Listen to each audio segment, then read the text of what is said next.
Hey everybody, this is Miss Shoemake, and I'm just going to introduce to you a little bit of fetal monitoring. Now you will see this same green PowerPoint, a portion of it again for Labor 2. It accompanies other PowerPoints, but fetal monitoring would be, I guess, the students think the most trickiest. So I did want to include this in the first week in orientation just to kind of start the ball rolling to instill it in your brain. Now I am going to ask your patience because I'm going to be flipping between the PowerPoint and the slides, or in pictures, I'm sorry. So what is fetal well-being? It's basically, let's see how the fetus is doing. Is the baby tolerating labor or is the baby looking crappy?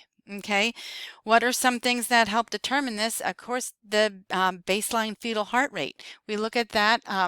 We look at to see if there's any dips, decelerations in that heart rate. We look to see if there's any accelerations, increases in that heart rate.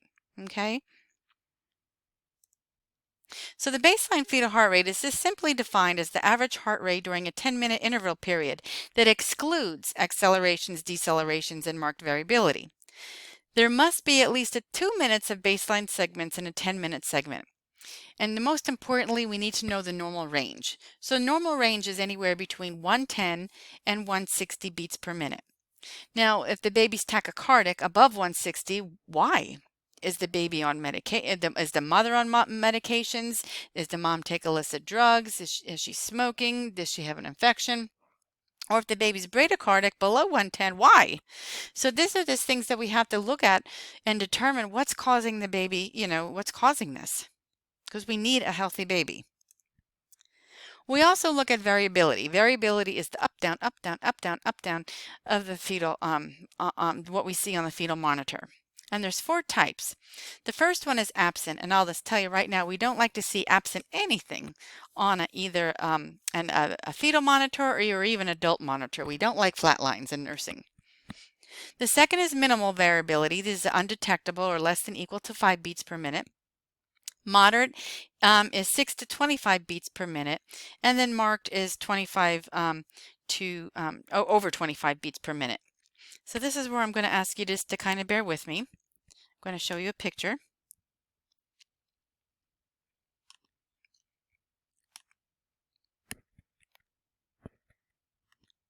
Okay, so this is what I just spoke about. The absent is the top one. We see basically it's basically a flat line, right? Okay, it's just a flat line. There's nothing. We don't like that at all. Then we see minimal, where the edges here kind of look like a feather. So if you look at edges of a feather, it's very minimal, up, down, up, down. It's like very light feathery. Okay, what I have circled over here, because I screwed up the first time I tried to record this, is just a little variable decel, and so that's not part of the variability. So you know what? We're not going to even look at that. Then moderate variability is 6 to 25 beats per minute. You could see it's a little bit more heavier than the minimal. And then marked is really greater than 25, up, down, up, down, up, down, up, down. Okay.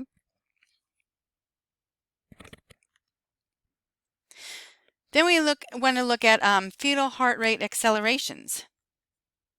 Fetal heart rate accelerations are defined as visually apparent abrupt increase in fetal heart rate above the baseline.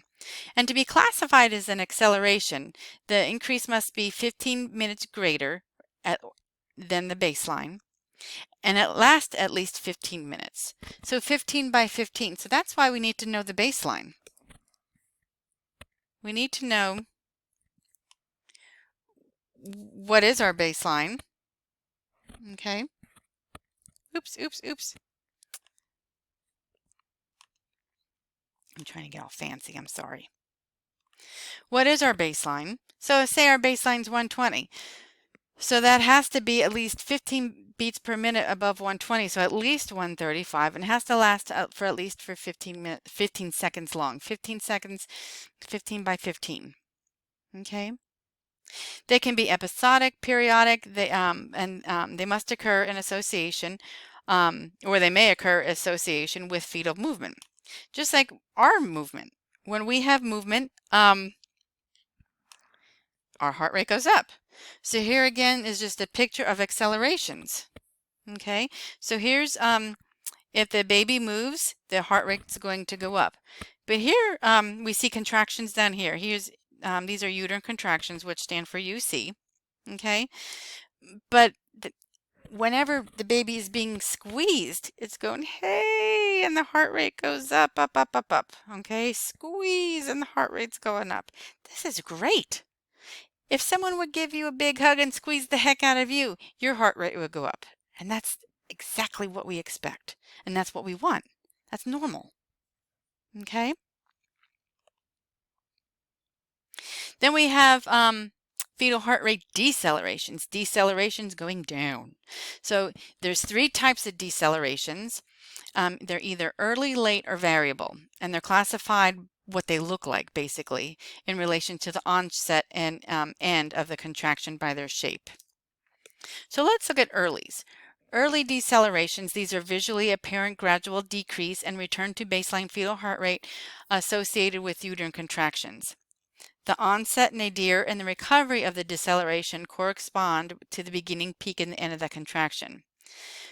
So basically, if you would fold the fetal monitor paper in the middle with the fetal heart rate on top and the contractions on the bottom, they mirror each other. Okay.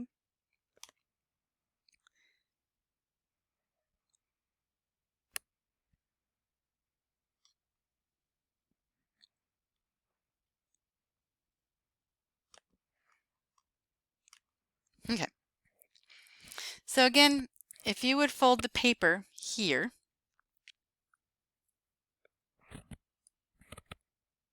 you fold this to paper here and fold it over, you could see that that these mirrored each other. So here's the onset of the deceleration, as the arrow says in the end of deceleration. But here's the nadir, and the nadir is in line.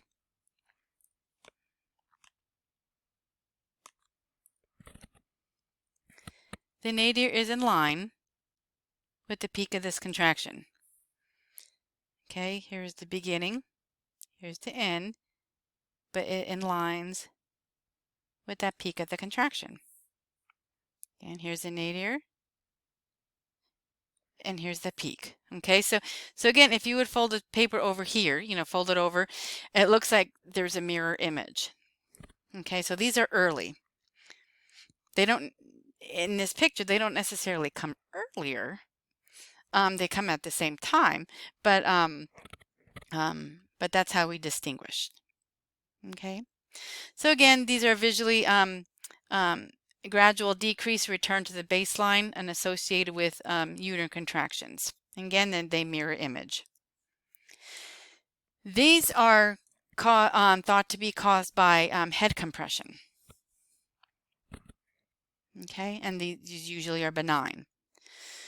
When we see earlies, it really means because of head compression, the baby's probably coming down in the birth canal. So what would we do? We may check her to see where that baby is. That station may have gone from a -3 to now a 0 maybe. Okay. So again, when we talk about stations, let's see if this...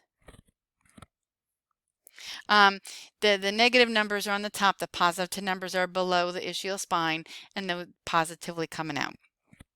Now we look at late decelerations. These are the most ominous ones. These are the worst ones. These can be defined as visually apparent gradual decrease in and return to baseline fetal heart rate associated with uterine contractions. Deceleration begins after the contraction, so they become later after the contraction has started, and the lowest point of deceleration occurs after the peak of the contraction. And it usually does not return to baseline until the contraction is over. Okay.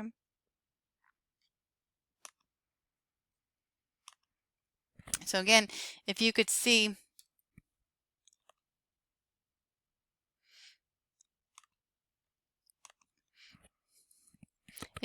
here, here's the peak of the contraction here. Okay. but the nadir comes later, after it. Here's the peak, and the nadir comes after. Peak, after. That's not a really good line, but you get my drift. Peak of contraction, after. Okay, so when we see these, we get a little worried because these are the most ominous. And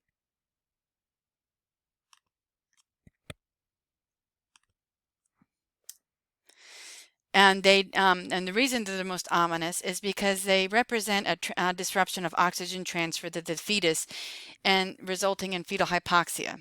Okay, persistent and repetitive late decels usually indicate the presence of fetal hypoxemia stemming from insufficient placental perfusion. So simply what that's saying is the baby's not getting enough oxygen and nutrients from the placenta. The mom may be lying flat on her back, laying on the superior vena cava, so we have to turn that mom over on her side. Get her off that superior vena cava. We could turn her on her left side. That's usually the most preferable. If we turn her on her right, she needs to go all the way over to that right side. Okay? We're going to give her at least 10 liters of oxygen via mask. Not nasal cannula. And we're also going to stop that Pitocin because this baby's already not doing well. Okay, so we don't want to stress the baby out more by squeezing and squeezing and squeezing that uterus. So we're going to turn off that pit. Okay, the next are variable decels. Variables can be defined as a visual abrupt decrease in the fetal heart rate below the baseline, and then this decrease is usually 15 by 15 again. So we had accelerations which goes above the baseline 15 by 15, but now these go below the baseline 15 by 15 in less than 2 minutes from the time of onset. They could occur at any time during the uterine contraction. So earlies mirrored the uterine contractions. Lates came after the uterine contractions, but variable decelerations don't have to do anything with the uterine contractions. Okay, so we just simply know they're variable decels just by the shape alone. And they usually look like a U, a V, or a W. So they go down abruptly, come back up abruptly. Okay, and variables are caused by cord compression. So that baby may be holding their cord, they may be laying on their cord, or the baby could be, we could have a cord prolapse and the cord's coming up first. But anything that deals with the cord causes variables. Again, they could be characterized by rapid descent and ascent to and from the nadir or depth of deceleration. Okay. Let me show you some variables.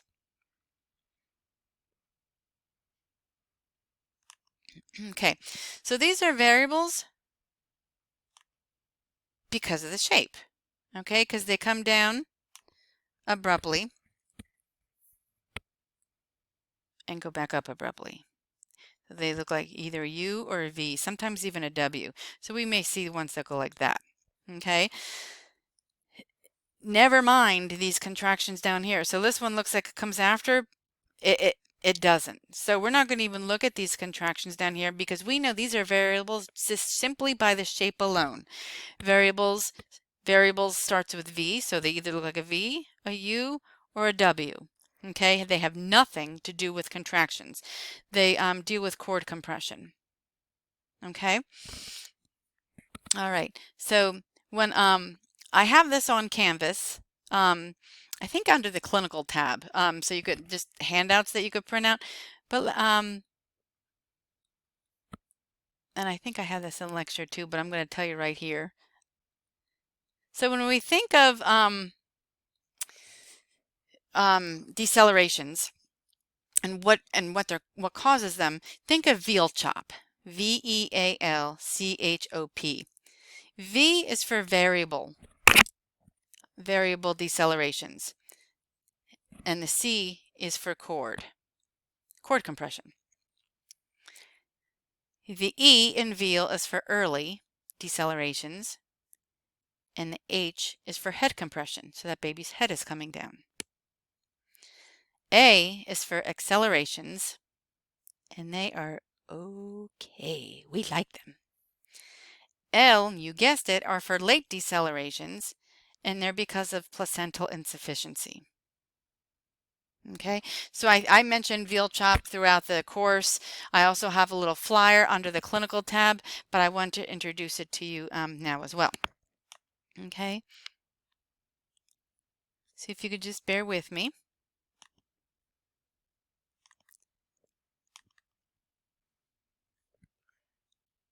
Without me telling you, I erased what they are on top, but let's go look and see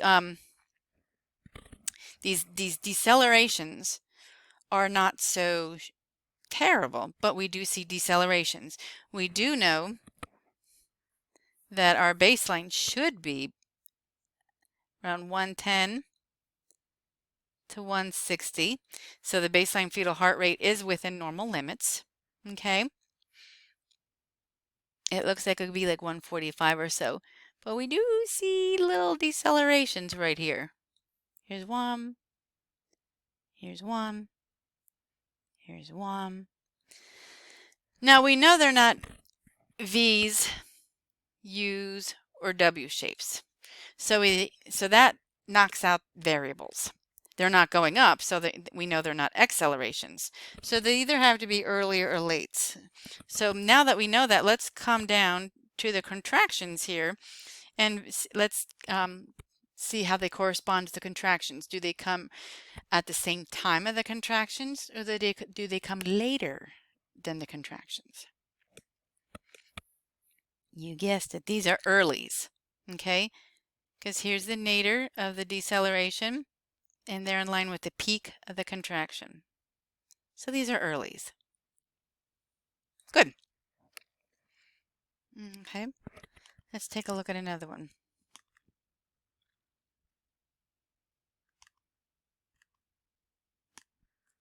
Okay. So here's our baseline fetal heart rate. It's between 110 and 160. It's probably like 145 again. Okay. So if we oops, that's terrible. I can't draw a straight line for the life of me. But do we see I can't draw a straight line. Do we see anything going below our baseline fetal heart rate? No. Okay. We only see it going above the baseline fetal heart rate. Okay. So right here, whoop, right here, we see it going above. So that's just simply an acceleration, which goes with this contraction here. Now, is it bad that there's no accelerations with these contractions? No, not at all. But this baby just, the heart rate accelerated with this, just went with movement, and that's fine. And this strip is okay. Okay. Let's look at this one.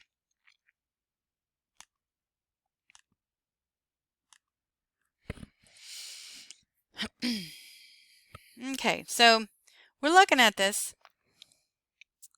160 is here. 110 is here. Okay, so that's within our normal baseline fetal heart rate. These decelerations here, they more look like bowls, like a bowl of water. Okay, they don't look like V's, U's, or W's. Okay, U's go abruptly down and abruptly up. These are more like bowls. That's why I'm not calling these U's. Okay, so because they look more like bowls than the letter of the alphabet, they either have to be lates or earlies. Okay, so let's look how they go with the contractions. Here's the peak of this contraction, but this nadir comes after it. Here's the peak of this contraction, this nadir comes after it. Here's the peak, after. So these come later. So these are late decels. And again, this is with placental insufficiency. We would get this lady on her side, off of her superior vena cava, turn off the pit, give her oxygen. Okay, and let's look at this one. You're probably doing process of elimination here. Okay, but do these look like bowls? No, I wouldn't want to eat my cereal out of this. Okay, these more look like letters of the alphabet to me. So these are variables. Okay, now again, with variables, they don't have any, we don't even have to look at like whether they come earlier or later at the same time, with the contractions. We just know these are variables simply by the shape alone. Okay, what is this? This is for chord compression. Remember veal chop. V in veal is for variable.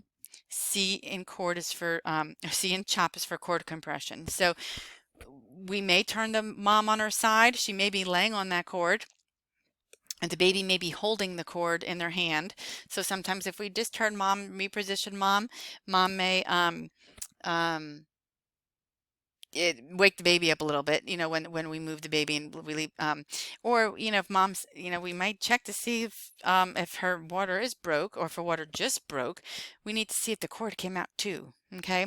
And that's an emergency that we'll talk about at a later time. But this is variables just simply by the shape alone. I like to think of food.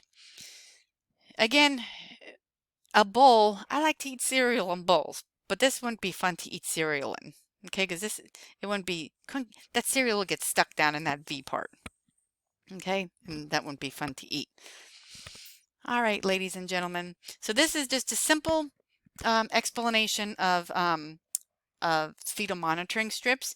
You will get a heck of a lot more later on, but I just wanted to introduce you to this now so it kind of becomes easier when you listen to it the second time.